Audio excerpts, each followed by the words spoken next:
Fresh Start fam, welcome back to my channel. My name is April and this is April's Fresh Start Budgets, where money and budgeting doesn't have to be intimidating and every day is a new opportunity to make a fresh start with financial decisions that'll help you win with money. So welcome back to my channel. I would like to do two things on the agenda today. Number one would be a January wrap up. Where did my money go?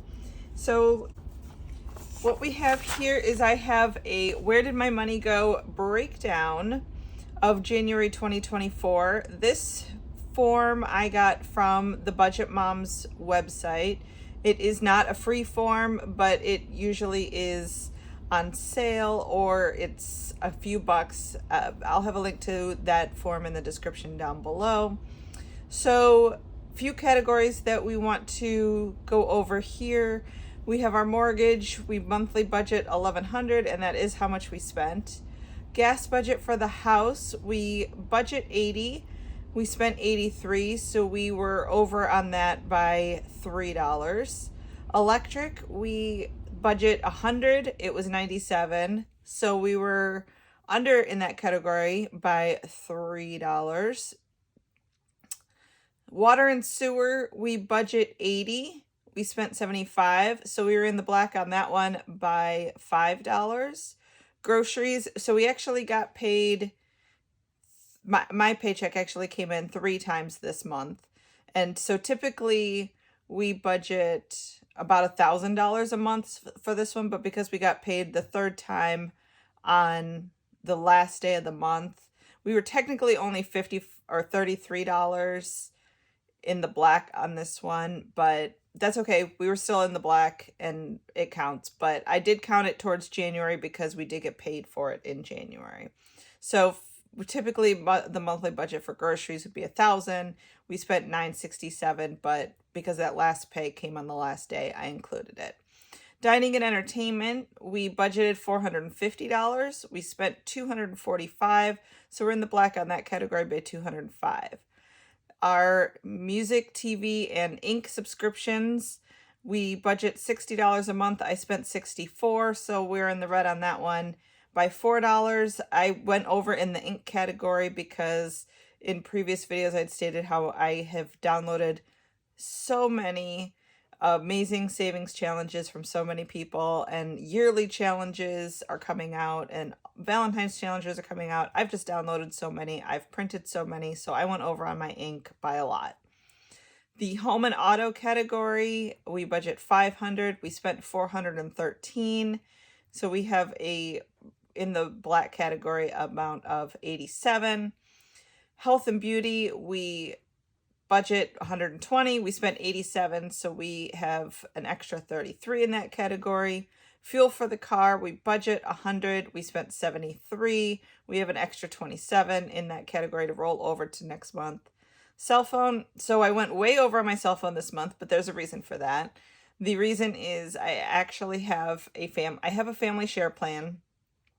I am the administrator of the family share plan, but it includes my dad, my stepmom, myself, my husband, my 2 sisters, and now my son. Plus everybody has iPads and some people have smartwatches connected to cell phone plans on that. So we have many, many, many devices on that plan, and we added another one. We added my son. So I did have to spend a little bit of money up front in order to get him onto the plan, but now he's on the plan, so it should even out. And he will probably reimburse me for a little bit of this because I believe they just charged his case to the plan. I'm not 100% sure. I do have to look a little bit more in detail when the bill comes in a couple days, but that's why we're over in that category, because I did add my son. He was on a different plan with his grandma, and he would get a certain number of gigs a month of data, and because he works overnights, I just don't feel comfortable with him not having data to be able to use, some apps for being able to find him. He'll put his phone in airplane mode to save the data, and then I can't track his location. And being that he works overnights, that just makes me nervous. So I'm made him or I didn't make him, but he did want to switch. He needed a new phone. He did want to switch, and I told him to come onto my plan. So that's what we did. And then clothes, we budget 80, we spent 35, so we have a surplus in that category of 45. Kids, we budget 200. We spent 130 on my son's ninja gymnastics class and then school lunches, so we have a surplus in that category of 70. Pets, we have excuse me, we budget 80. We ended up spending 114. We did have a vet visit this month. But then so we're in the negative by 34 on that one. And then investments, we budget 80.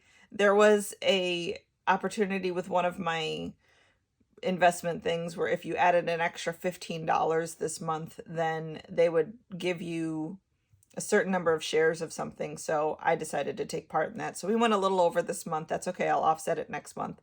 So we went a little over by $10, but overall for the month, we have a surplus of 771. That is awesome. I'm so happy about a surplus.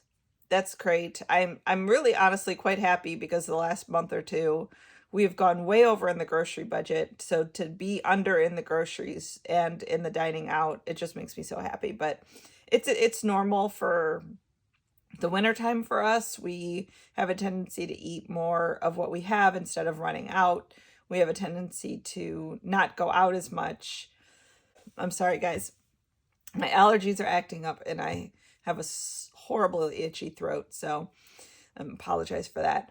So we have a tendency not to go out as much, but that's okay. We're in the positive on everything, or on overall, so that makes me really happy.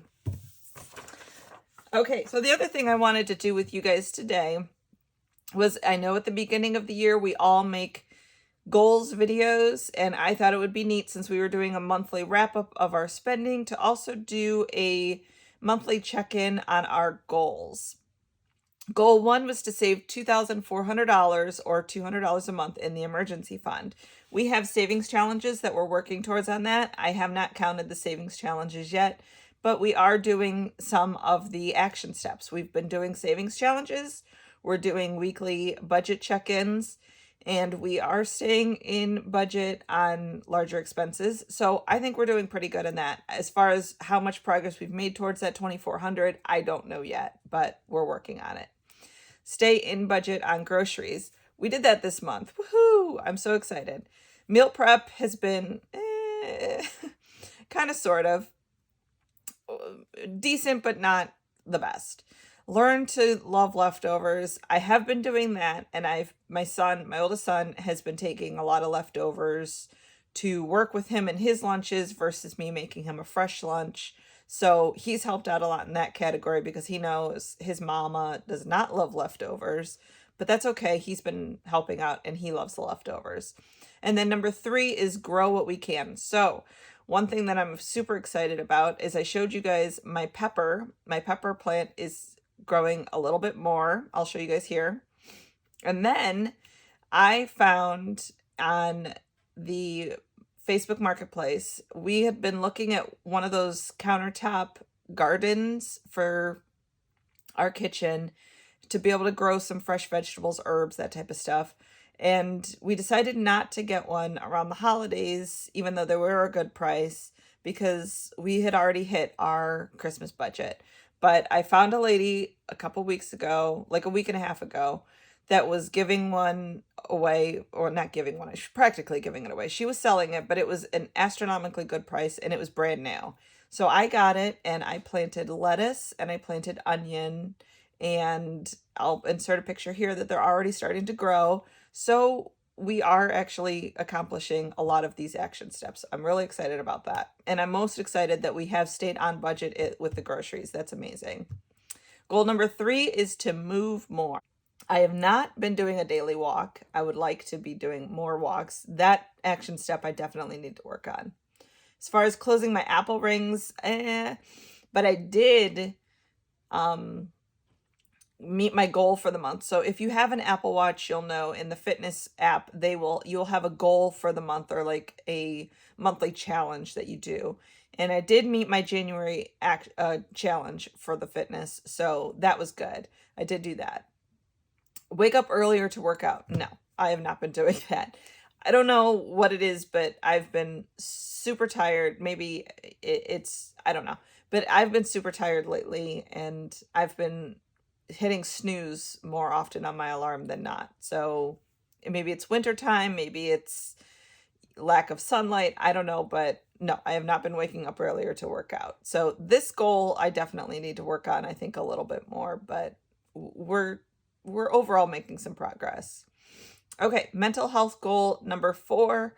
We reading challenges. I actually did pretty good. So I have a Goodreads reading challenge of, I believe it is 24 books. So 24 books in 2024. And this month I actually read 5 books. So I did A Court of Mist and Fury by Sarah J. Maas. This is the A Court of Thorn and Roses book 2. The next book I read was It Starts With Us by Colleen Hoover. The third book I read was Cress. It is the Lunar Chronicles book number 3 by Marissa Meyer. The fourth book I read was Then She Was Gone by Lisa Jewell. And the fifth book I read was A Good Girl's Guide to Murder by Holly Jackson.